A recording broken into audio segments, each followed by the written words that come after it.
हमला दर हमला, कब लेंगे बदला? ये सिर्फ हम नहीं पूछ रहे, ये केवल विपक्ष नहीं पूछ रहा, ये खाली देश नहीं पूछ रहा, बल्कि ये सवाल उन शहीद जवानों के परिजनों का भी है जिन्होंने बीते कुछ सालों में और हाल ही के कुछ दिनों में अपने कलेजे के टुकड़े को खोया है। किसी ने अपना बेटा खो दिया, किसी ने अपना पिता खोया, किसी ने भाई खोया, तो किसी ने अपना पति खोया।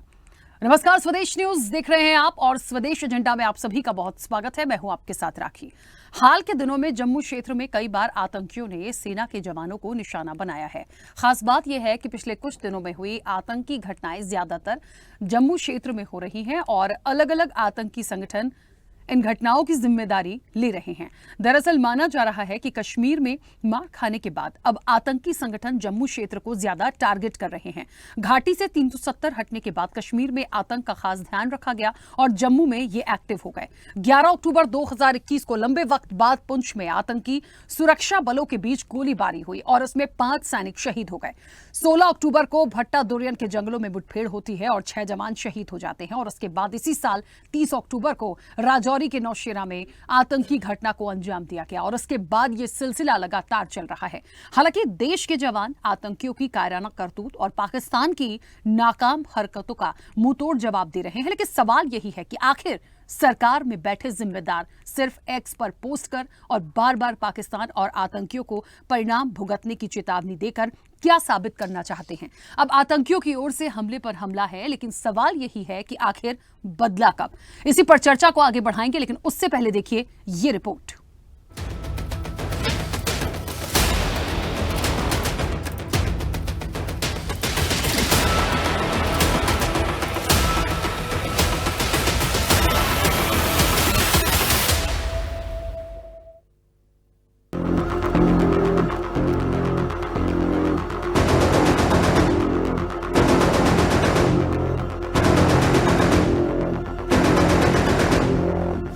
पहले रियासी, फिर नौशेरा, कठुआ और अब डोडा।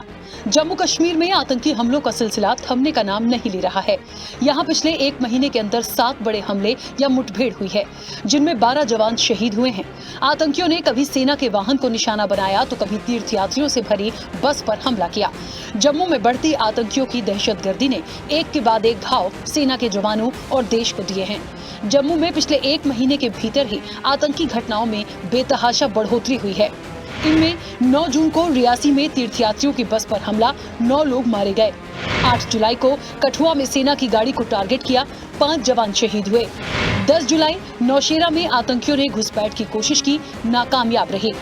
16 जुलाई आतंकियों के साथ मुठभेड़, 4 जवान शहीद, 1 पुलिसकर्मी की मौत। वहीं साल 2023 में 43 आतंकी घटनाएं कश्मीर से अलग जम्मू में हो चुकी हैं, जिसमें करीब 43 जवान शहीद हो चुके हैं और 3 साल में 23 नागरिक भी मारे जा चुके हैं। ये बताता है कि किस तरह से आतंकियों के पैर जम्मू की तरफ बढ़ रहे हैं।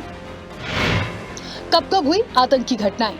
11 अगस्त 2022 राजौरी के दरहाल में हमला, 5 जवान शहीद। 20 अप्रैल 2023 मेंढर में हमला, 5 जवान शहीद। 5 मई 2023 कांडी में ब्लास्ट, 5 पैरा कमांडो जवान शहीद हुए। 22 नवंबर 2023 राजौरी के धर्मशाल में हमला, 5 जवान शहीद।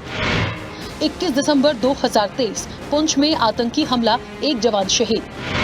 28 अप्रैल 2024 उधमपुर में आतंकी हमला, 1 जवान शहीद। 4 मई 2024 पुंछ में सुरनकोट में घटना, 1 अधिकारी शहीद। 9 जून 2024 को वैष्णो देवी के पास यात्री बस पर हमला, 9 लोगों की मौत। 11 जून 2024 कठुआ में मुठभेड़ में 1 जवान शहीद।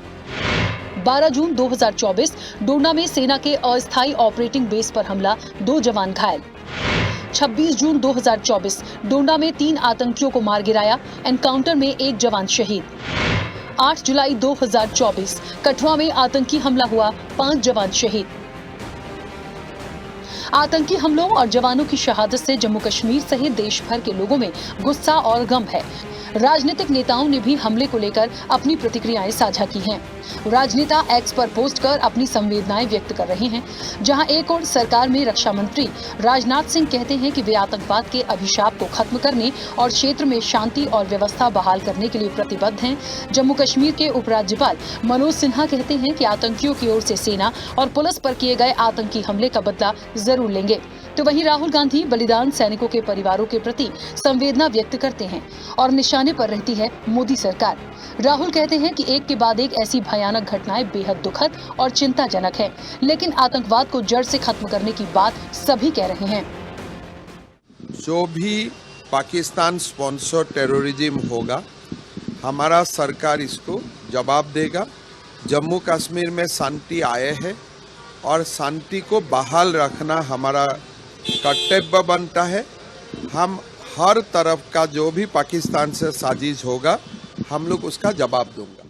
बिकॉज जो इस वक्त हो रहा है, पिछले 32 मंथ्स में almost 50 soldiers have lost their lives. Border पे क्या हमारा कोई कश्मीरी है, कोई मुसलमान है, कोई बिजनेसमैन है जो बॉर्डर्स को गार्ड हो? आप ही लोग गार्ड करते हो। और जब मिलिटेंट आया तो उसको रोकना किसकी जिम्मेवारी है? वो रीजनल पार्टीज की है क्या? वो उमर अब्दुल्ला की है क्या? महबूबा मुफ्ती क्या है जिसको आप अभी भी ब्लेम करते हो? इन्होंने जी यहाँ पर पाकिस्तान का आपका नैरेटिव तो 6 साल से चल रहा है। क्या हासिल किया आपने? तमाचा पड़ा आपको नॉर्थ कश्मीर में आपके मुंह पे। तो मुझे लगता है कि डिफेंस मिनिस्टर हो, होम मिनिस्टर हो, उनको इसका नोटिस लेना चाहिए। नरेंद्र मोदी बड़ा बात कर रहे थे, बड़ी बात कर रहे थे, हम घर में घुस के मारे। क्या हो रहा है फिर ये? तो ये सरासर नाकामी है गवर्नमेंट की। टेररिज्म को कंट्रोल नहीं कर पा रहे। और डोडा में जो हुआ है ये तो एलओसी से बहुत दूर है, तो इसलिए बहुत तशवीशनाक और डेंजरस बात है ये। बहरहाल अब राजनेता आतंकी हमलों पर जो भी आरोप प्रत्यारोप लगाएं, लाख दावे करें कि आतंकियों को मुंहतोड़ जवाब दिया जाएगा, लेकिन अकेले जून और जुलाई के महीने में ही 8 आतंकवादी वारदातें किसी चुनौती से कम नहीं। क्योंकि प्रधानमंत्री नरेंद्र मोदी के तीसरे कार्यकाल के शपथ लेने के दिन से शुरू हुआ आतंकी हमलों का सिलसिला अब भी जारी है। हालांकि आतंकवाद से निपटने के लिए त्रिस्तरीय सुरक्षा ग्रिड बनाए जाने की बात कही गई है। सुरक्षा को लेकर कई उच्च स्तरीय बैठकें हो चुकी हैं, लेकिन लगातार होती आतंकी वारदातें देश के लिए चिंता का विषय बनने लगी हैं। ऐसे में अब जरूरत न सिर्फ इन्हें रोकने बल्कि आतंकवाद के खिलाफ कड़े और ठोस कदम उठाने की है। स्पेशल रिपोर्ट, स्वदेश न्यूज।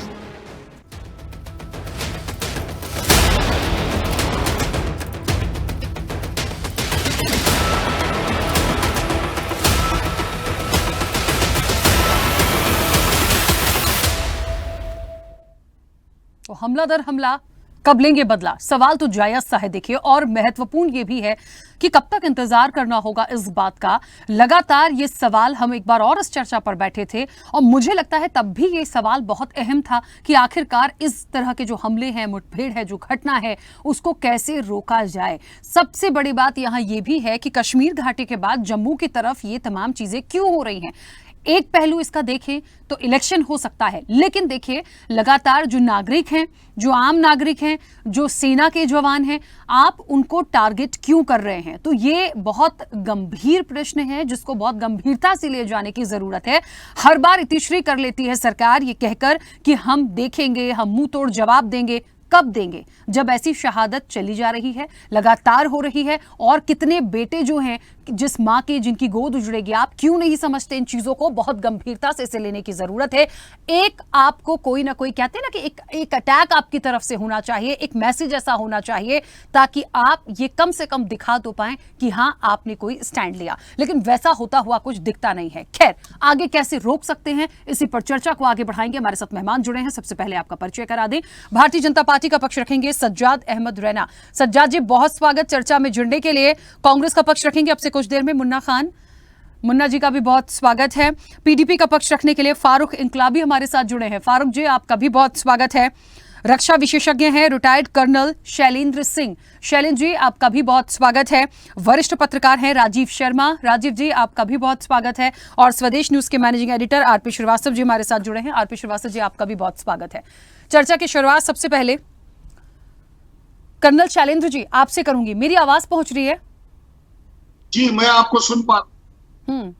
शैलेंद्र जी, मुझे लगता है एक बार, 2 बार, 3 बार, कईयों बार हो गया, और खास तौर पर जम्मू का यदि मैं थोड़ा सा जिक्र अभी करूं, क्योंकि लगातार ये जो घटना यहाँ जम्मू में शुरू हुई और ये उस दिन से डे वन से लगातार हम देख रहे हैं जब ये नई सरकार शपथ ले रही थी। मुझे ऐसा लगता है कि ठीक है, मैं सियासी रूप से अभी कनेक्ट नहीं करना चाहती हूं, लेकिन पहलू तो देखिए शुरू उसी दिन से हुआ। क्या आप मानते हैं कैसे रोका जाए? हर बार कह रहे हैं मुंह तोड़ जवाब देंगे, जवाब दे नहीं पाते, अगला जवाब देने का शायद प्लान भी नहीं होता, उससे पहले एक और अटैक हो जाता है। कैसे इन चीजों से बाहर निकल सकते? अगर आप मुझे अलाउ करें तो मैं इस बात को कहीं और से खुद से शुरू करूं। अगर आप आपकी आवाज नहीं आ रही है शैलेंद्र जी, मुझे लग रहा है कुछ नेटवर्क इश्यू है, मैं प्रॉपर नहीं सुन पा रही हूँ, एक बार फिर से बोलिए। मैं कह रहा हूँ अगर आप मुझे इजाजत दें मैं 10 सेकंड में कुछ और बात भी करना चाह रहा हूँ। जी बिल्कुल, बोलिए बोलिए, प्लीज कंटिन्यू। आपने प्रोग्राम बहुत बढ़िया शुरुआत करी। आपने कहा, नोट करिएगा कि कब होगा हमला या कब होगा बदला या किसने क्या खोया। मैं आपको बताता हूं किसने क्या खोया। एक माँ बाप ने अपना बेटा खोया है,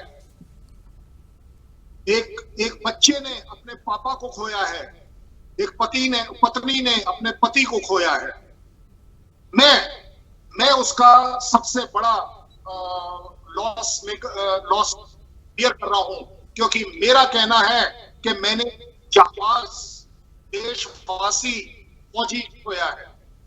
जिस दिन मेरी सरकार, मेरी पब्लिक और इंडिया में ये चीज आ जाएगी कि हमने क्या खोया है, नहीं, ये उनका पर्सनल लॉस है, आप देखेंगे इस तरह की कार्रवाई नहीं हो पाएगी।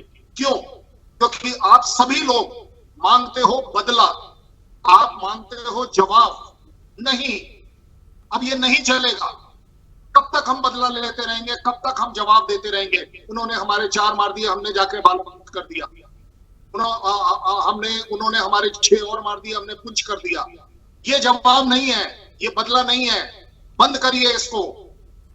मारने की जो दुकान पाकिस्तान ने खोल रखी है, और अगर आप सभी लोग कहते हैं कि ये मारने की दुकान पाकिस्तान ने खोली है, तो उस दुकान को वहां जाकर बंद करना पड़ेगा। कोई पॉलिटिक्स नहीं है इसमें, कहीं कोई बदला नहीं है। या आप सफर करिए या आप जहां से ये आ रहा है वहां पर खत्म करिए। मत चिंता करिए कि कौन क्या बोलेगा, कौन इंटरनेशनल कम्युनिटी क्या आपके खिलाफ बात करेगी। इजराइल आपके सामने एग्जाम्पल है, पूरी दुनिया ने कोशिश कर ली, लेकिन उसने कि हम इस टेररिज्म को खत्म करके दम लेंगे। यस, उसमें आपके लॉसेस होंगे, कोई बड़ी बात नहीं है, लेकिन जिस दिन पूरा देश इस बात को मानना शुरू कर देगा, ये पॉलिटिशियन मानना शुरू कर देगा कि ये लॉस मेरा अपना लॉस है, मेरे देश का लॉस है, और इस लॉस को जितनी बार मैं रीथलेइंग करूं और जितनी बार उनके सम्मान में जाकर सलूट मारूं, वो सलूट बोलना चाहिए कि बस अगला सलूट नहीं देना पड़े मुझे। जिस दिन ये फीलिंग आपके बीच में आ गई, आप अपनी आर्मी को वो हाथ दे दें कि अब आपको पूछना नहीं है, अब आपको अकाउंटेबल होना है कि आपके ऊपर हमला आपने क्यों होने दिया। जब उस तरह की छूट आएगी तब आप देखेंगे, क्योंकि ये टेररिज्म क्या है, टेररिस्ट जो है वो आपको टेरराइज कर रहा है। उसका जवाब क्या है? जवाब ये है कि वो टेररिस्ट इतना ज्यादा टेरराइज हो जाए कि वो इस टेरिटरी के बजाय जहां बैठा है उस टेरिटरी में भी टेरराइज्ड रहे, उसको छोड़कर पीछे जाए। जब आप आगे बढ़कर मारेंगे तो ये जवाब नहीं होगा, आप उसे एलिमिनेट कर रहे हैं, प्रीएम्प्टिव स्ट्राइक कर रहे हैं। सिर्फ ये बोल देना इंटेलिजेंस एजेंसी के लिए 100 आदमी उधर ट्रेन हो रहे हैं, 200 उधर हो रहे हैं, नहीं। जहां 2 आदमी ट्रेन हो रहे हैं उस कैंप को डिस्ट्रॉय कीजिए। कौन सा मीन्स आप अपनाएंगे कोई बात नहीं। और आप अगर किसी का कहना है कि लड़ाई हो जाएगी, और हम लड़ाई नहीं चाहते, हम बिल्कुल नहीं चाहते लड़ाई, लेकिन इस तरह तिल तिल कर कर मरना भी नहीं चाहते। आप सभी लोगों को एज अ पब्लिक डिसाइड करना पड़ेगा आप चाहते क्या हैं। आप किसी तरह की शहादतें देना चाहते हैं और लास्ट में 2 वर्ड, एक सलूट, सलामी शस्त्र देना चाहते हैं, या अगला, क्योंकि मैं आपको गारंटी दे रहा हूं अगला बच्चा जो गिरेगा वो आपका और मेरा ही होगा। जिस दिन ये फीलिंग आ गई, मुझे लगता है इंडिया को इस चीज से पार होना पॉसिबल हो पाएगा, क्योंकि आपने 40 से 50 साल पाकिस्तान के साथ बात करके देखा, कुछ नहीं हुआ। पिछले ठीक है शैलेंद्र जी, मुझे बस अब आप इतना बताइए कि कौन स्टैंड लेगा इसके लिए। मुझे शैलेंद्र जी, मुझे ये बताइए अभी देश में कौन इसको लेके स्टैंड ले सकता है, किसको लेना पड़ेगा, बस इतना बताइए। इस पैनल के बैठे लोगों को देना पड़ेगा, एक जैसी बात करिए। पूरे के पूरे देश में ये माहौल बनना चाहिए। हमें ये नहीं चाहिए, अब हमें सिर्फ अकाउंटेबिलिटी चाहिए कि हमारा बच्चा नहीं मारा जाएगा, और अगर मारा जाएगा तो वो पाकिस्तान की जमीन पर मारा जाएगा। हम अपनी जमीन पे क्यों मरवाएं अपने आप को? चॉइस आपके हाथ में है। वो टेररिस्ट जो आ रहा है वो मारने और मरने आ रहा है। अब चॉइस आपकी है कि आप अपनी टेरिटरी में उसका वेट कर फिर मरना चाहते हैं या उसको आने देने से पहले मार देना चाहते हैं। ठीक है, चॉइस आपकी अपनी है, मरना है या मारना है। मैं अपील करता हूं, मारना है। ठीक है सज्जाद जी, मेरी आवाज पहुंच रही है? सज्जाद जी, चलिए सज्जाद जी शायद हमारे साथ कनेक्ट नहीं है। मुन्ना जी मुझे सुन पा रहे हैं? बिल्कुल बिल्कुल मैडम, सुन पा रहा हूँ। मुन्ना जी, बड़ा एक अहम सवाल यहाँ शैलेंद्र जी ने उठाया है और मुझे ऐसा लगता है कि कह रहे हैं कि सबकी एक जिम्मेदारी तय होगी। जब ये फील आप अपने लिए लाएंगे कि अगला कोई मेंबर हमारे या आपके परिवार से हो सकता है, तब शायद इस चीज को रोका जाएगा या उतनी गंभीरता से लिया जाएगा। दूसरी चीज जो मैं उनकी बातों को समझ पाई हूं वो यही है कि हम यहाँ इंतजार न करें, बिल्कुल फ्री हैंड दिया जाए और जाके पाकिस्तान में घुस के मारा जाए, वेट ना किया जाए। और एक तरह से ठीक भी है, लेकिन हम कहाँ बंधे हैं, सवाल तो वही आ रहा है। क्या किसी ने बांध के रखा है? क्या कोई ऐसा कोई नियम है कि हम जा नहीं सकते हैं? तो हम इंतजार कर क्यों रहे हैं? मुझे तो लगता है इतने हमले हो गए हैं इतने दिनों में, हमें तो इससे पहले स्टैंड ले लेना चाहिए था। सुझाव तो पहले भी आए हैं, चर्चाएं पहले भी हुई हैं, सबको दिखता है कि क्या हो रहा है, फिर बैठे क्यों हैं? मैं बिल्कुल सरल तरीके से कहूंगा, एक बात समझने की जरूरत है। आप 2013 में जो लच्छेदार भाषणों में उस टाइम के देश के प्रधानमंत्री के कैंडिडेट श्री नरेंद्र मोदी जी कहा करते थे कि एक सर के बदले 10 सर लाऊंगा, मैं आज पूछना चाहता हूं वो कथनी और करने में फर्क क्यों आ रहा है? दूसरी बात, अगर देश की बात है तो कोई दल नहीं है, न कांग्रेस है, न भारतीय जनता पार्टी है, न बीजेपी है, कोई भी नहीं है, सभी एक साथ है। एक साथ होने के बाद कोई विरोध नहीं कर रहा। मोहम्मद से लबालब बड़ी सरकार, इसे क्या आपत्ति है कार्रवाई करने में? मैं ये कह रहा हूं कि पाकिस्तान थर थर कांप रहा है। इनके जो लोग थे, जो सोशल मीडिया था इनका, वो कहता था कि पाकिस्तान थर थर कांप रहा है। चाइना को लाल आंख दिखा चुके हैं देश के प्रधानमंत्री। मैं ये पूछना चाहता हूं 1640 घटनाएं कैसे हो गई, 3240 जवान कैसे हमारे शहीद हो गए? तो कहीं ना कहीं देश के अंदर जो प्रधानमंत्री है उन्हें अब सोचने की जरूरत है। अब वो सोचेंगे तभी बात बनेगी, नहीं तो मैं ये कहता हूं कि जब पाकिस्तान के 2 टुकड़े किए कांग्रेस के शासनकाल में, अमेरिका के फोन पे फोन बजते रहे, लेकिन उस टाइम के प्रधानमंत्री स्वर्गीय श्रीमती इंदिरा गांधी जी ने फोन नहीं उठाया। बोला ना, जो करना है वो करना है। हमारे देश में बहुत हिमाकत हो चुकी है, इसलिए मैं कहता हूं कहीं ना कहीं कोई ठोस कदम उठाने की जरूरत है और आपको उठाने पड़ेंगे, नहीं तो बार बार नापाक हरकतें इस तरीके से पाकिस्तान के द्वारा होते रहेंगे। आप समझिए एक बात को, अब ठंड का मौसम आ रहा है, ठंड के दौरान घुसपैठिए तेज हो जाएंगे और इनका जो घुसपैठिए जो तैयार हो रहे हैं पाकिस्तान में, वो उनकी रणनीति और तेज हो जाएगी कि किस तरीके से ठंड का फायदा उठा करके मैं किसी तरह से भारत का बॉर्डर क्रॉस करूं।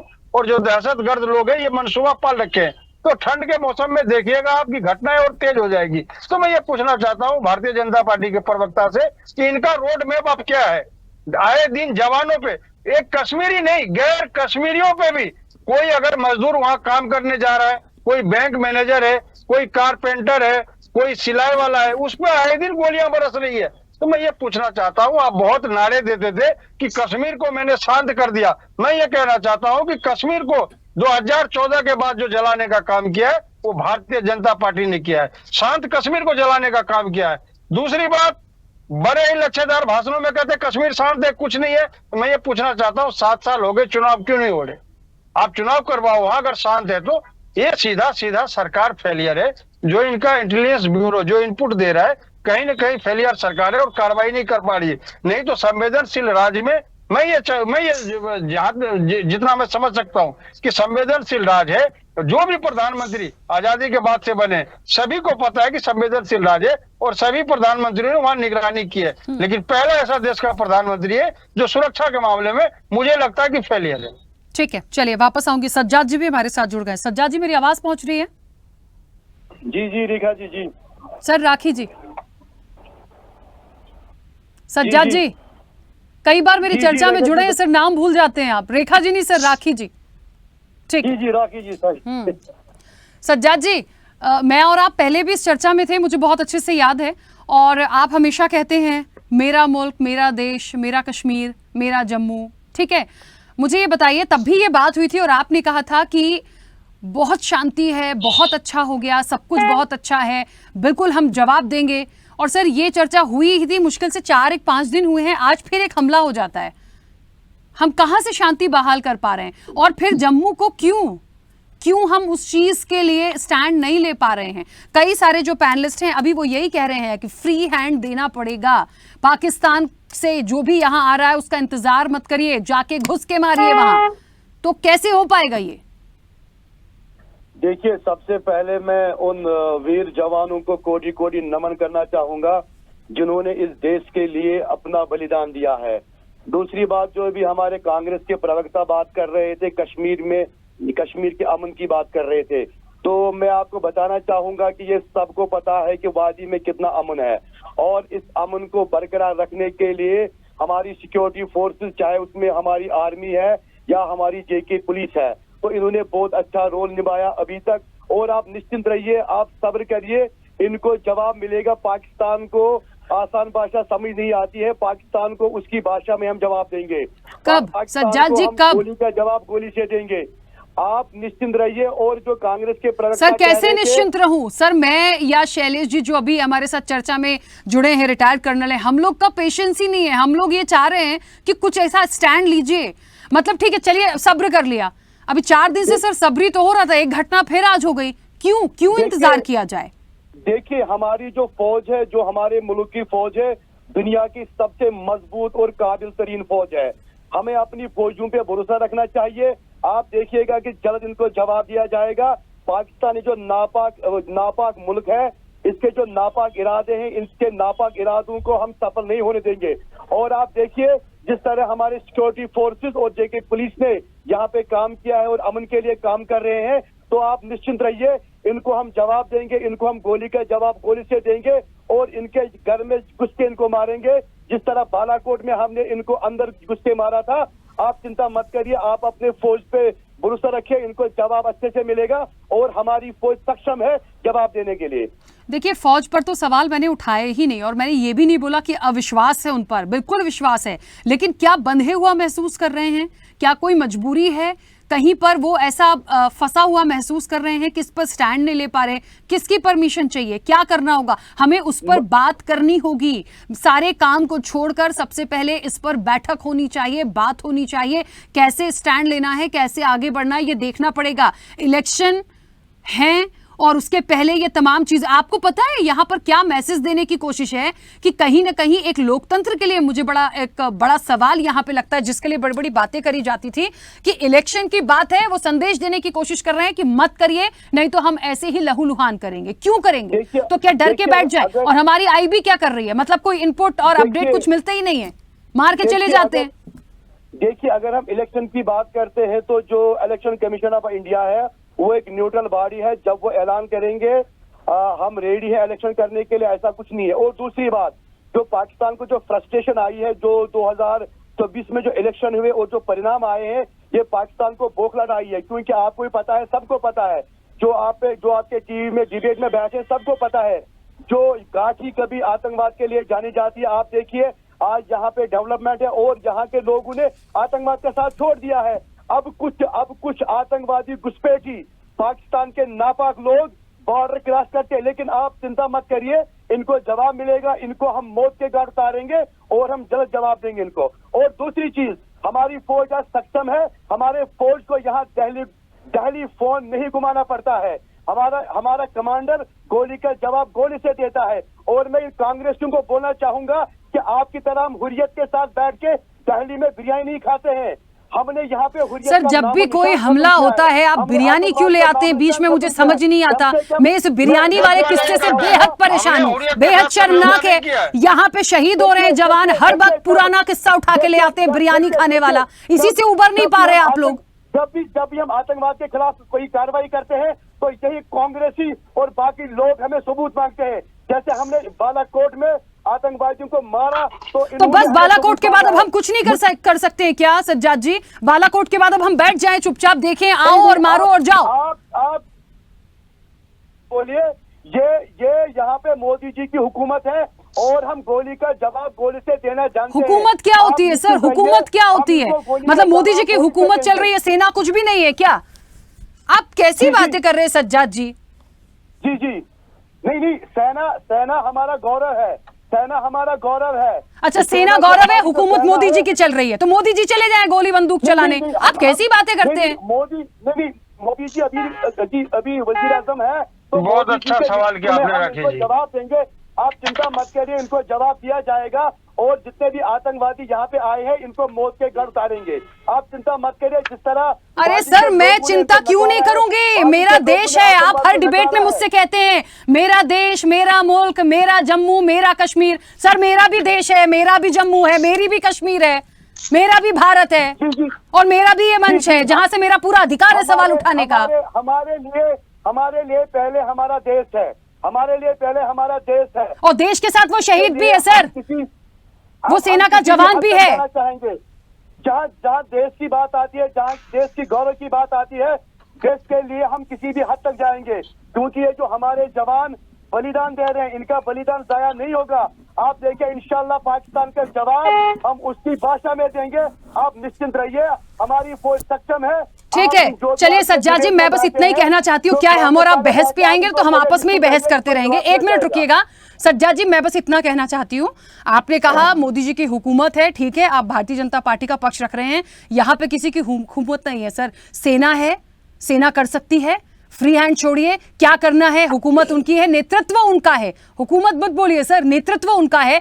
यदि कोई आप निर्देश दे सकते हैं, आदेश दे सकते हैं, बैठ के कोई एक हल निकल सकता है वो निकालिए, और नहीं तो फिर मैंने जैसा कि पहले कहा मोदी जी को बोलिए गोली बंदूक बारू गोला उठाइए और चले जाइए, आप करिए ना। नहीं, रोका किसने है?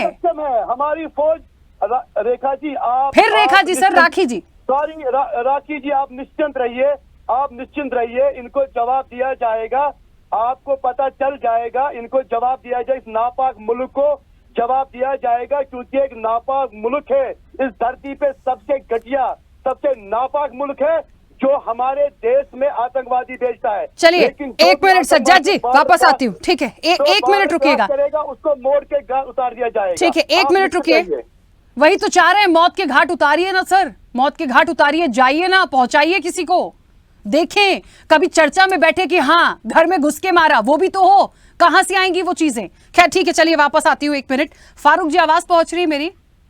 ने रोका है, कुछ कहा शैलेंद्र जी आपने? मैंने नहीं कहा। ठीक है, बीच में किसी ने कुछ कहा है, ठीक है, मैं प्रॉपर नहीं सुन पाई, किसी ने अपनी बात रखी थी। खैर ठीक है, फारूक जी मेरी आवाज पहुंच रही है? जी बिल्कुल। फारूक जी, कैसे शांति को बनाएं, क्या करें, कैसे रोकें? दहशत फैलाने की कोशिश है, जो भी करने की कोशिश है, जान किसकी जा रही है? आम नागरिकों की, जो बेकसूर है, जो दर्शन के लिए जाते हैं उस पर हमला हो जाता है, जो आम नागरिक सड़क पर है उस पर हमला हो जाता है, जो सेना का जवान जो रक्षा करने के लिए उसको मार दे रहे हैं। इतनी ज्यादा ताकत जिन लोगों में है उनका खात्मा नहीं हो पा रहा, उसके लिए कुछ कर नहीं पा रहे, किसको जिम्मेदार मानते हैं और क्या हो सकता है? देखिए राखी जी, मैं आपको ये बताना चाहता हूं कि जिस तरीके के इस वक्त जम्मू कश्मीर में हालात बने हैं पिछले कई सालों से, और खास करके 2019 के बाद जिस तरीके से जम्मू प्रोविंस में भी मिलिटेंसी जो है वो अरूज पर है। हालांकि जम्मू सूबा जो है, शैलेंद्र सिंह साहब जो है इस वक्त डिबेट में मौजूद हैं, ये बखूबी जानते हैं कि जम्मू सूबा बिल्कुल पुरअमन था और यहाँ पे मिलिटेंसी जो है 0 लेवल पे थी। लेकिन पिछले 6, 7, 8 सालों में जो है जम्मू प्रोविंस भी मिलिटेंसी का शिकार हुआ है, और जब भी यहाँ के लोग, यहाँ की पॉलिटिकल पार्टीज अगर मरकजी हुकूमत से सवाल पूछती हैं कि ऐसा क्यों हो रहा है, तो वो अपनी रिस्पॉन्सिबिलिटीज से हट के वो ये नहीं समझते हैं कि मरकज में हमारी हुकूमत है, हमारी जिम्मेदारी बनती है कि पूरे मुल्क में जो है अमन कायम किया जाए, तमाम रियासतों में अमन कायम किया जाए। उसके अपोजिट जाकर के भारतीय जनता पार्टी के लोग जो हैं जम्मू कश्मीर की रीजनल पॉलिटिकल पार्टीज को कोसते हैं कि ये लोग जो हैं इनकी वजह से ये मिलिटेंसी है। हमें बड़े अफसोस के साथ कहना पड़ता है कि भारतीय जनता पार्टी को जरा भी फर्क नहीं पड़ता है, इनको बिल्कुल भी परवाह नहीं है कि हमारे मुल्क के जो हैं ये जो आर्मी के जवान हैं, पुलिस के जवान जो हैं, हर हफ्ते 5, 10, 2, 4 कहीं ना कहीं से खबर आ जाती है कि हमला हुआ है, इतने लोग जो हैं वो शहीद हुए हैं। लेकिन मैं आपको दावे से कहता हूं कि भारतीय जनता पार्टी इन हमलों से भी अपना सियासी फायदा उठाती है। इन हमलों को रोकने के लिए भारतीय जनता पार्टी के लोग कोई भी पॉलिसी जो है वो सामने नहीं लाते हैं। हमें बड़े अफसोस से कहना पड़ता है कि आज हमारे जम्मू कश्मीर के डीजीपी साहब जो है उन्होंने भी जम्मू कश्मीर की जो रीजनल पॉलिटिकल पार्टीज हैं उनको निशाना बनाया है। हालांकि जो हमारी रीजनल पॉलिटिकल पार्टीज हैं उन्होंने अपने कई सारे लीडर जो हैं वो इस मिलिटेंसी में खोए हैं। बहुत सारे नेशनल कॉन्फ्रेंस के, पीडीपी के या दीगर यहाँ की, बिल्कुल देखिए हमारे जम्मू कश्मीर में जिस तरीके के इस वक्त हालात बने हैं, खास करके जम्मू प्रोविंस में, मैं तो कहता हूं कि भारतीय जनता पार्टी की जो टॉप की लीडरशिप है उनकी गलत पॉलिसीज की वजह से है। उनको ग्राउंड लेवल पे जम्मू कश्मीर के जो हालात हैं उनको समझने में वो मुकम्मल तौर पर नाकाम हो चुके हैं। किस तरीके से यहाँ पे मिलिटेंसी का मुकाबला किया जाए, किस तरीके से जम्मू कश्मीर में अमन जो है वो बहाल किया जाए, भारतीय जनता पार्टी के तमाम लोग, तमाम टॉप लीडरशिप जो है वो मुकम्मल तौर पर फेल हो चुकी है। और अगर इनका जोर कहीं चलता है, राखी जी मैं आपको बताना चाहता हूं कि अभी रैना साहब कह रहे थे कि जम्मू कश्मीर में इस वक्त डेवलपमेंट हो रही है, इनका अगर जोर कहीं पे चलता है जो भारतीय जनता पार्टी के लीडर्स दिखाते हैं वो जम्मू कश्मीर के अवाम पे चलता है। आए दिन कोई ना कोई इनका होम मिनिस्ट्री से ऑर्डर आ जाता है जिस ऑर्डर में जम्मू कश्मीर के लोगों के हकूक जो है वो छीने जाते हैं। पिछले 10 सालों से यहाँ पे सिविल गवर्नमेंट नहीं है, कभी भी मरकज़ी हुकूमत ने इस तरफ मैं नहीं कहना सोचा। चाहूंगा 370 हटने के बाद जो कश्मीर में जो अमन आया है आप उसके खुद गवाह है। मुझे बताइए आपके दौर में कितने आपके दौर में कितने हो रहे थे, आपके दौर में स्टोन पेटिंग हो रही थी, आपने यहाँ के बंदूक में हथियार थमा दिया। हम तो चाहते हैं कि यहाँ पे अमन हो। मुझे तो एक बात बताइए, 370 का जिक्र करते हैं, कहा तो गया था सब कुछ बहुत अच्छा भी हो जाएगा, हमले तो बकायदा हो रहे हैं, जवान शहीद हो रहा है, काम कुछ कर नहीं रहे हैं, सिर्फ बातें करते हैं। जवान बदला लेंगे, बदला लेंगे, आप देखिए चिंता मत करिए राखी जी। अरे चिंता क्यों नहीं होगी, फिर वो 370 पे आ गए। सर प्लीज, एक तो मैं बार बार बोल रही हूँ ये धारा 370 को हटा दीजिए और बिरयानी को हटा दीजिए, दो चीजों को अभी आप इस बीच से हटा दीजिए। मैं बहुत बार इस चर्चा में रही हूँ, प्लीज इन दोनों चीजों को हटा दीजिए, मैं बोलने ही नहीं दूंगी। जो 370 पे बात करेगा इस वक्त पे बीच में लाएगा और बिरयानी बीच में लाएगा, मैं बोलने नहीं दूंगी। आप अभी की वर्तमान स्थिति पे बात करिए ना सर, क्या कर सकते हैं। वादा किया था, हमने जो कहा था कि हम अभी हम लाएंगे, देखिए हम एक एक कदम जो है हम कहते हैं मरकजी हुकूमत जम्मू कश्मीर में अमन बहाल करने के लिए, और कम से कम मैं तो ये कह रही हूँ कि किसका कौन सा गठबंधन था, किसका कौन सा गठबंधन है, क्या है। आप कम से कम ये तो सोचिए, अपने देश इसी मुल्क में रहते हैं ना, जम्मू कश्मीर यहीं का हिस्सा है, दूसरे का नहीं है, तो कम से कम क्या हो सकता है उस पर बैठ के ही राजनीतिक रूप से सारे लोग बैठ के चर्चा कर लीजिए। वो करना नहीं है। आज पिछले यदि कुछ अच्छा हो गया तो कहीं क्रेडिट बीजेपी को ना चला जाए, कहीं पीडीपी को ना चला जाए, इसी में उलझ के मरे जा रहे हैं। एक मिनट रुकिएगा, ठीक है फारूक जी, एक सेकंड रुकिए। शैलन जी 1 मिनट दीजिएगा, 2 मेहमान और हैं, उनकी छोटी छोटी सी प्रतिक्रिया आ जाए, फिर मैं आपके पास आ रही हूँ। प्रियदर्शी रंजन जी हमारे साथ इस चर्चा में जुड़े हैं, वरिष्ठ पत्रकार हैं, वो अपना पक्ष रखेंगे। प्रियदर्शी जी बहुत स्वागत चर्चा में जुड़ने के लिए। और मुझे लगता है ये जो लगातार घटनाएं जम्मू में बढ़ी हैं, आप इसके पीछे क्या एक मुख्य रूप से बात मानते हैं, किस वजह से घटनाएं बढ़ रही हैं? क्या एक इलेक्शन एक फैक्टर हो सकता है, और यदि है भी तो किसकी जिम्मेदारी है कि इस पर मुंह तोड़ जवाब दे? क्यों बैठे हुए हैं? हर बार ये कह देंगे कि हाँ जवाब देंगे, बदला लेंगे, जवाब देंगे, हर बार यही होता है, हर चौथे दिन एक घटना हो रही है। देखिए क्या है कि पिछले कुछ अरसे से देश में आतंकवाद, नक्सलवाद और अलगाववाद, इन तीनों पर लगाम कसा हुआ था। लेकिन हाल के दिनों में यह देखा गया है, पिछले कुछ दिनों में, खास करके लोकसभा चुनाव के बाद, जिस तरीके से सेना पर हमला हो रहा है, जिस तरीके से अलगाववाद और आतंकवाद इस देश में फिर से सर उठा रहा है, फन उठा रहा है, ये वक्त है कि वक्त रहते उसके फन को कुचल दिया जाए। क्योंकि सेना हमारा मनोबल है, देश का मनोबल है, और सेना पर हमला, जम्मू कश्मीर जैसे संवेदनशील इलाके में हमला बर्दाश्त के बाहर है। मैं इसलिए कह रहा हूं जम्मू कश्मीर में हमला बर्दाश्त से बाहर है क्योंकि जम्मू कश्मीर में विदेशी ताकतें सक्रिय हैं, इस बात से इनकार नहीं किया जा सकता है। सरकार की ओर से जो भी दावा हो, लेकिन मैं आज भी मानता हूं कि जम्मू कश्मीर में तमाम अमन चैन के दावों के बीच, प्रयासों के बीच अभी भी कुछ विदेशी ताकतें सक्रिय हैं जिनको खत्म करने की जरूरत है। हालांकि वे ताकतें कमजोर हुई हैं, लेकिन पूरी तरह से खत्म नहीं हुई है, और उनको बगैर खत्म किए हुए मुझे लगता है कि जम्मू कश्मीर को शांत नहीं किया जा सकता है। और उसके लिए जो उपाय उठाने हो उठाया जाए। 2-4-5 साल पहले जिस तरीके से भारत सरकार कदम उठाती थी, उस तरीके से फिर वो वक्त आ गया है कि उसी तरीके से कदम उठाया जाए, और फिर उसी तरीके का नतीजा आएगा। और वही एकमात्र तरीका है इन लोगों पर लगाम कसने का। और अगर लगाम नहीं कसते हैं तो ये वारदात करेंगे, ये बाज नहीं आएंगे, ये अपना चरित्र दिखाते रहेंगे। और देखिए क्या है ना, पिस्ता जम्मू कश्मीर की आम आबादी है। जो ये पूरा प्रकरण होता है, उसमें दो ही लोग पिसते हैं, दो ही वर्ग पिसता है, एक सेना का और एक वहां की आम आबादी। तो इन दोनों के बीच में जो है एक तारतम्यता होनी चाहिए। जम्मू कश्मीर के लोगों को भी समझना चाहिए कि ये सेना हमारी सेना है, हमारी देश की सेना है, हमारी सुरक्षा के लिए है, और इनका सम्मान दे करके और इनसे, हम सेना से हम अपना कितना अधिक तालमेल बिठाए, उसी पर जम्मू कश्मीर का भविष्य निर्भर करता है। जम्मू कश्मीर के लिए भारतीय सेना एक तरीके से फरिश्ता है, और उस फरिश्ते को पहचानने में जम्मू कश्मीर के कुछ लोग चुप कर रहे हैं। मैं सभी लोगों की बात नहीं कर रहा हूं, कुछ लोग चुप कर रहे हैं जो ऐसी विदेशी ताकतों को पनाह देते हैं, और वो विदेशी ताकतें इस तरीके से सेना पर हमला करवाती है। ठीक जी राखी जी, ठीक है।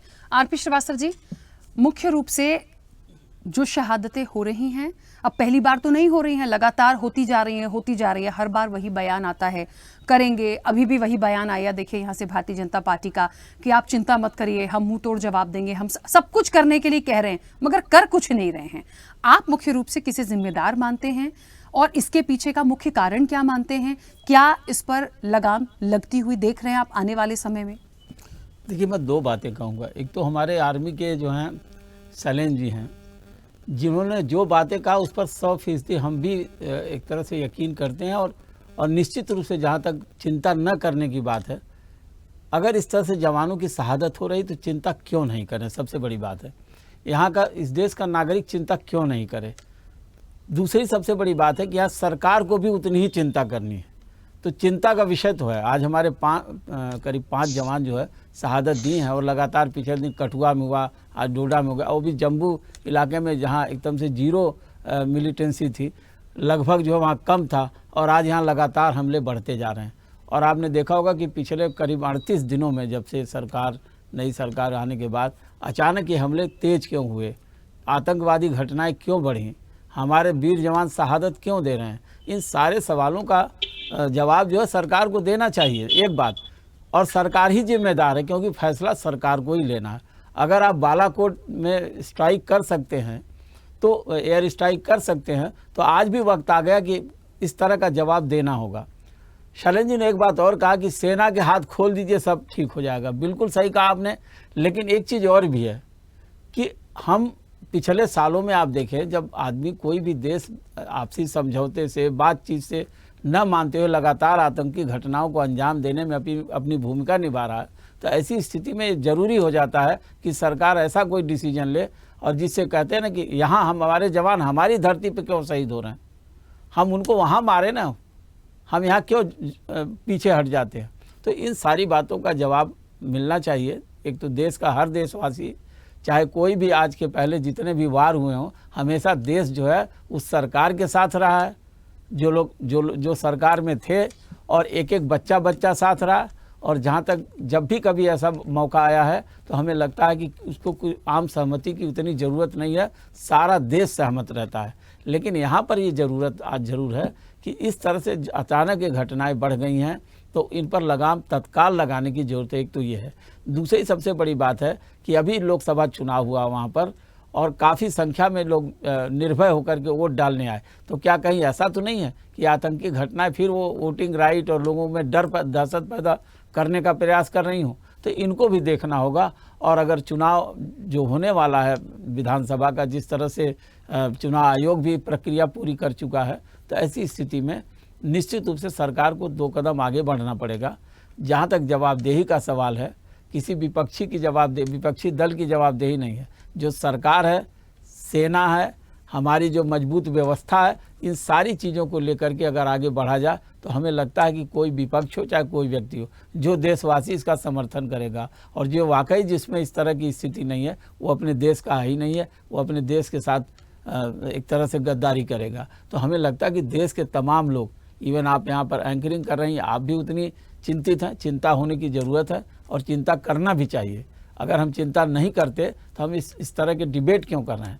बिल्कुल चिंता हम कर रहे हैं। और दूसरी सबसे बड़ी बात है, ये कह देने से हमारी सेनाएं मजबूत हैं, चिंता मत, सेनाओं का हाथ खोलिए ना, सारी चिंता हमारी दूर हो जाएगी। हमारी सेना सक्षम है, कोई भी एक्शन लेने के लिए सक्षम है।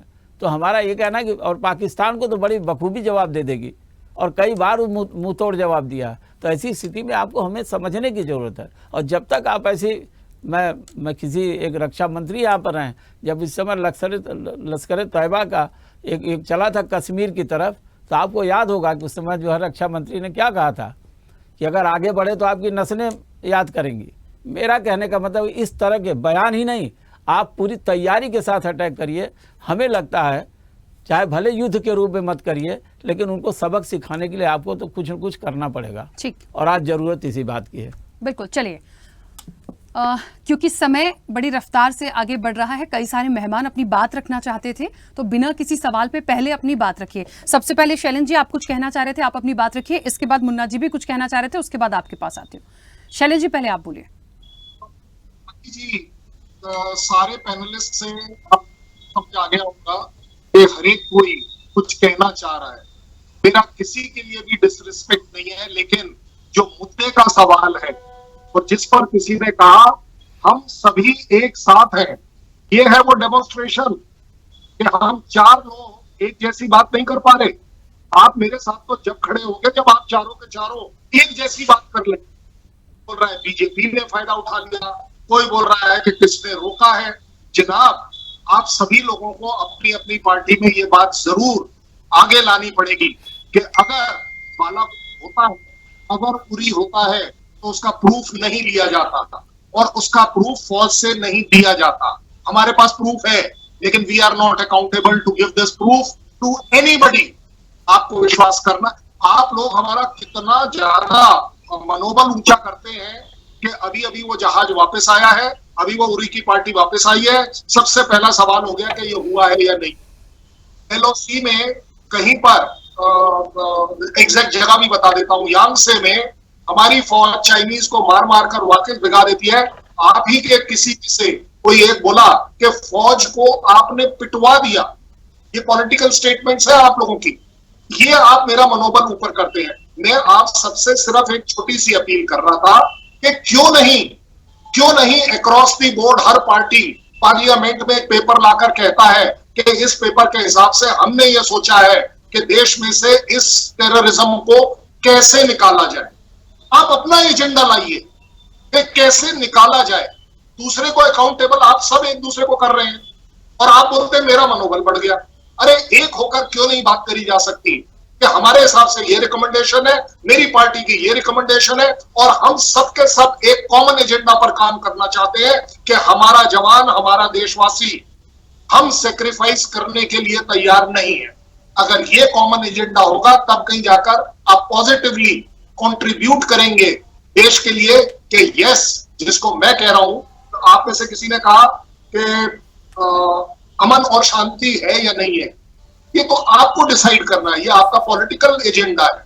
लेकिन उस एजेंडा की आड़ में आप दोनों एक दूसरे को ब्लेम करते रहेंगे तो मेरा मनोबल कैसे ऊपर हो जाएगा, आप ही बता दीजिए। ठीक है शैलेंद्र जी, मुन्ना जी अपनी बात रखिए। देखिए, कहीं ना कहीं सरकार को अब सोचने की जरूरत है। सरकार अब सफाई देती फिर रिगने में काम कर रहा हूं, काम नहीं हो रहा। काम होता तो धरातल पे दिखता। जिस तरीके से देखिए 40-50 साल के बाद एक ताकतवर सरकार आई जिससे लोगों की एक उम्मीद जगी कि हाँ कुछ न कुछ होगा, लेकिन आज उसका उल्टा हो रहा है। जो उम्मीदें थी आज उम्मीदों पे सरकार खड़ी नहीं उतर रही। बार बार विपक्ष कह रहा है, देश के लोग कह रहे हैं कि आप कार्रवाई कीजिए। कार्रवाई करने में क्या दिक्कत है? वाजपेयी जी की भी सरकार थी, कार्रवाई पे अटल थे, उसे अपने घुटने टेकने पड़े, पाकिस्तान अपनी सेना बुला ली वापस। तो कहीं ना कहीं आपको दिखाना होगा युद्ध ही एक समस्या नहीं है। युद्ध कोई भी देश नहीं चाहता, लेकिन युद्ध ना हो और हम खामोश रहे और आए दिन हमारे जवान शहीद हो, ये भी सही नहीं है। कहीं ना कहीं हमें वो ताकत दिखानी होगी। देखिए, जो पाकिस्तान की औकात है वो मैं बता दूं, पाकिस्तान के रसोई में, पाकिस्तान के घरों में उतने धुएं नहीं निकलते जितना यहाँ बाबाजी चिलम फूक देते धुएं।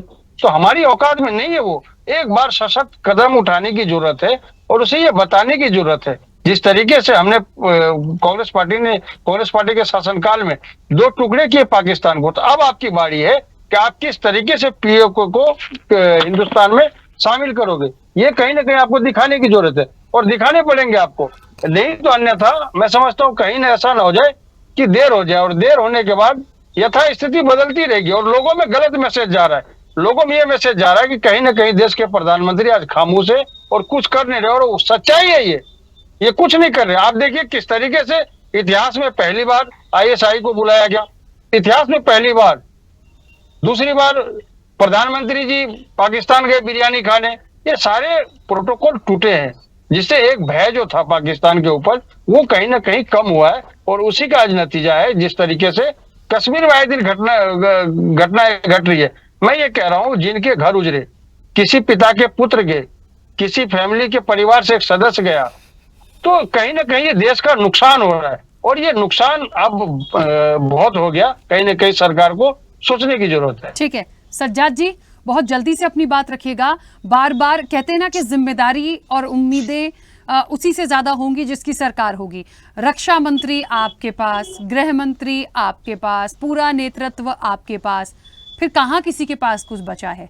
तो जिम्मेदारियां और एक कहते हैं ना कि उम्मीदें जिसको कहते हैं, जिम्मेदारियां तो ठीक है, उम्मीदें बहुत ज्यादा हैं। तो इस वक्त मुझे लगता है अब अगला कोई हमला ना हो, हम ऐसी कोई खबर या ना देखें, ना पढ़ें, ना कोई डिस्कशन हो ऐसा, बल्कि ये हो जाए कि हाँ एक बड़ा हमला हुआ जो भारत ने पाकिस्तान में किया और एक मुंह तोड़ जवाब दिया। मुझे लगता है अगली चर्चा उस पर होनी चाहिए और ये आपको उसके लिए स्टैंड लेना पड़ेगा, सरकार को लेना पड़ेगा।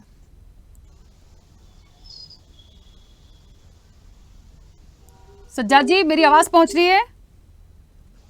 चलिए सज्जाद जी इस चर्चा से ही गए हैं, फिलहाल कनेक्ट नहीं है हमारे साथ।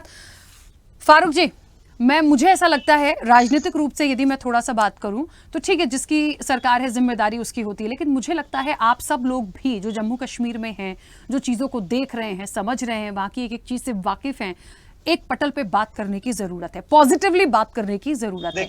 इससे इधर की उसको क्रेडिट जाएगा, इसको क्रेडिट जाएगा, नो। बिल्कुल, हम डे 1 से यही बात कहते आए हैं और खास करके जम्मू कश्मीर पीपल्स डेमोक्रेटिक पार्टी जब वजूद में आई थी उस वक्त मिलिटेंसी जम्मू कश्मीर में अरूज पे थी। और जब मुफ्ती मोहम्मद सईद साहब ने बागडोर संभाली जम्मू कश्मीर की, उन्होंने हीलिंग टच पॉलिसी लाई, बहुत सारे बदलाव लाए मतलब जम्मू कश्मीर में।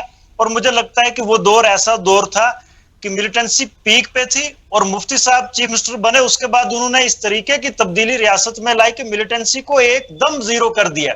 लेकिन भारतीय जनता पार्टी के हम ब्लेम नहीं करते, हम ये कहते हैं कि ये जम्मू कश्मीर को समझने में बहुत बड़ी गलती कर रहे हैं। ये यहाँ पे दबाव की पॉलिसी जो है वो अख्तियार कर रहे हैं, हम इनके साथ हैं। ये पाकिस्तान को मुंह तोड़ जवाब दें, ये वहां पे ताकत का इस्तेमाल करें, ये चाइना के खिलाफ ताकत का इस्तेमाल करें, हम इनके साथ हैं। लेकिन वो ताकत का उनके खिलाफ इस्तेमाल करने के बजाय अगर जम्मू कश्मीर के अवाम के खिलाफ होता है तो ये इंसाफ नहीं है। और ना ही ये ताकत का इस्तेमाल जम्मू कश्मीर के अवाम के खिलाफ करके किसी मसले का हल होने वाला है या मिलिटेंसी खत्म होने वाली है, वो अपनी जगह है। लेकिन जम्मू कश्मीर का जो इस वक्त जो हालात बने हैं इनसे बाहर निकलने के लिए जो जम्मू कश्मीर की पॉलिटिकल पार्टीज हैं उनकी टॉप की लीडरशिप के साथ भी बात करनी चाहिए, लोगों को बुला के उनसे बात करनी चाहिए, मुकामी यूथ को बुला के उनसे बात करनी चाहिए और अलग अलग लोगों से राय लेनी चाहिए। जो बेहतर राय हो उस पर अमल करना चाहिए, तभी जाकर के ये जो इस किस्म के अटैक्स, इस किस्म के जो हादसे पेश आते हैं वो रुक सकते हैं। अदरवाइज अगर भारतीय जनता पार्टी के लोग ये कहते फिरेंगे कि ये नेशनल कॉन्फ्रेंस की वजह से हो रहा है, ये पीडीपी की वजह से हो रहा है, तो ये सिर्फ हिंदुस्तान के लोगों को बेवकूफ बनाने का काम किया जा रहा है। बाकी जो जमीनी सतह पे काम करना है वो ये लोग नहीं कर रहे हैं। ठीक है, चलिए, मुझे ऐसा लगता है प्रियदर्शी जी जल्दी से अपनी बात रखिएगा ताकि इसके बाद आरपी श्रीवास्तव जी भी अपनी बात रख पाए। ये जो बात अभी इसी को थोड़ा सा आगे बढ़ा रही हूँ, अभी एक बात यहाँ निकल के आ रही है कि जो यूथ है उससे बात करें, तमाम लोग बात करें, बात तो सब लोग कर लें, लेकिन मुझे लग रहा है कि आतंकवाद जो होता है ना उसका कोई धर्म नहीं होता, उसे कोई मतलब नहीं होता, उसे तो मारना है, वो सोच के आया है कि मुझे ये करना है। तो मुझे लगता है आप किसी से कोई भी बात कर ले तो उनको कौन मारेगा? एक आम नागरिक मारेगा क्या उन्हें जाके? क्या वो सही होगा? और मार भी देगा तो उसके पीछे के पहलू कितने हैं? आप उसके साथ क्या करेंगे? उसको बरी कर देंगे, छोड़ देंगे? मुझे लगता है जो काम सेना का है, जो चीजें वहां लगी हुई हैं, जो सिक्योरिटी लगी हुई है, उनकी सुरक्षा के साथ साथ आप उनको फ्री हैंड करके कैसे इस पर जवाब दें, पहले इस पर काम करने की जरूरत है। और तमाम राजनीतिक रूप से जो दल हैं वो उनका जो सुझाव हो सकता है, जो बात हो सकती है, इस मुद्दे पे कम से कम एक साथ आएं। यहां तो मुझे लड़ाई ऐसी भी दिख रही है कि जम्मू कश्मीर और जब से धारा 370 की बात आई, मैं इसलिए इसका जिक्र कर रही हूं कि जब से ये हुआ है तब से और उस पर पिन कर रहे हैं बार बार भारतीय जनता पार्टी को कि बहुत अच्छा नहीं हुआ, बहुत अच्छा नहीं हुआ। तो उसको कब तक कनेक्ट करते रहेंगे आप? नहीं, धारा 370, हाँ, धारा 370 के साथ जो होना था हो गया, अच्छा हुआ। मुझे लगता है कि जम्मू कश्मीर के बासिंदे भी इससे बहुत हद तक बहुत खुश हैं। और खुश तो कोई भी नहीं है। वो देखिए विरोध कर दिया फारूक जी, मैंने इसीलिए तो ये बात कही थी। बहुत लोग, मतलब फारूक जी नहीं खुश है, पीडीपी नहीं खुश है, कुछ लोग, मात्र कुछ लोग। तो वो जो एक तकलीफ है ना सर, छोटा सा दर्द होता है ना, एक वो दर्द आता है, वो चुभेगा, वो जब तक चुभता रहेगा ना, वो पूरी तरह से वो चुभता ही रहेगा। उसका इलाज करने की बहुत जरूरत है। आप यदि पाल कर रखेंगे उस दर्द को तो वो आपको हमेशा दर्द ही देगा। आप उसको निकाल के फेंक दीजिए, कुछ नहीं हो सकता। 370 को भूल जाइए, जो होना था हो गया। फारूक जी, हमें आगे जाना है कि इन घटनाओं को कैसे रोकें? फारूक जी, मुझे लगता है कि जम्मू कश्मीर के बासिंदों की ओर से भी कुछ ऐसा करना चाहिए। जो विदेशी ताकतें हैं, जो भारत विरोधी ताकतें हैं, उनके खिलाफ कुछ ऐसा नमूना पेश करना चाहिए अपनी ओर से कि देश की जनता उस पर गर्व करे। जम्मू कश्मीर पर पूरा देश गर्व करता है, लेकिन कुछ लोग जो अलगाववाद की गोलियों का शिकार जम्मू कश्मीर के लोग तो पिछले कई सालों से हो रहे हैं। तो हम इससे बढ़ के और क्या कुर्बानी दे सकते हैं? हमारे लोग तो मारे जा रहे हैं। आप उठा करके डाटा देखिए, 1.5 लाख से ज्यादा आम लोग जो है जम्मू कश्मीर के इस वक्त तक मारे जा चुके हैं। अब और कितनी कुर्बानी आप जम्मू कश्मीर की आवाम से चाहते हैं? लड़ ले सर भारतीय जनता पार्टी से, कभी गठबंधन में थे, चलिए छोड़ दिया, लड़िए ना, आवाज तो उठा सकते हैं, मजबूत पक्ष तो आप भी हैं। अरे सज्जाद जी हमारे जुड़ गए क्या वापस से? कंटिन्यूसली बोले जा रहे हैं। सज्जाद जी क्या हो गया? जब हम आवाज उठाने की कोशिश करते हैं, हमारी आवाज को दबा दिया जाता है, हमारी लीडरशिप को जेलों में बंद कर दिया जाता है। नहीं, फारूक जी, अभी आपकी आवाज नहीं दबाई जा रही। आप लोगों की आवाज दबाने की कोशिश कर रहे हैं। जो आपका अंदाज़े बयां है, फिक्र मत करिए, वो जमाना चला गया। हम अगर बात करेंगे तो यहाँ के जवान से बात की जाएगी। पाकिस्तान कोई स्टेक होल्डर नहीं है। सर गोली चलवाइएगा, अगली डिबेट उसी पर लूंगी। कितनी गोलियां चली, कितनी मिसाइलें दागी गई और पाकिस्तान का क्या हुआ, आतंकवाद का क्या हुआ, अगली चर्चा में और आप ही को बिठाऊंगी सर मैं उसको। 1 मिनट रुकिएगा, चलिए समय की सीमा है। आरपी श्रीवास्तव बहुत संक्षिप्त प्रतिक्रिया प्लीज, सभी लोगों से रिक्वेस्ट है, 1 मिनट शांत हो जाइए। देखिए राकेश, जम्मू कश्मीर के लोगों के जितनी जिम्मेदारी सेना की है, हमारी सेना की है, वहाँ के आवाम की भी जिम्मेदारी, वहाँ अमन चैन लाने की जिम्मेदारी वहाँ के लोगों की भी है। और जब तक इस तरह का जो आपस में राजनीतिक रूप से एक दूसरे को कोसते रहेंगे, तब तक ये सब इस मसले का हल हमको लगता है निकल पाना बहुत मुश्किल है। लेकिन एक चीज़ ज़रूर है कि आतंकवाद, देखिए चंद मुट्ठी भर लोग होते हैं और उनके लिए अगर वहाँ पर स्थानीय रूप से अगर उनको प्रोटेक्शन नहीं मिला तो कैसे रह सकते हैं वहाँ पर? कैसे आप वारदात को अंजाम दे सकते हैं। तो ये जिम्मेदारी वहाँ के नागरिकों की है।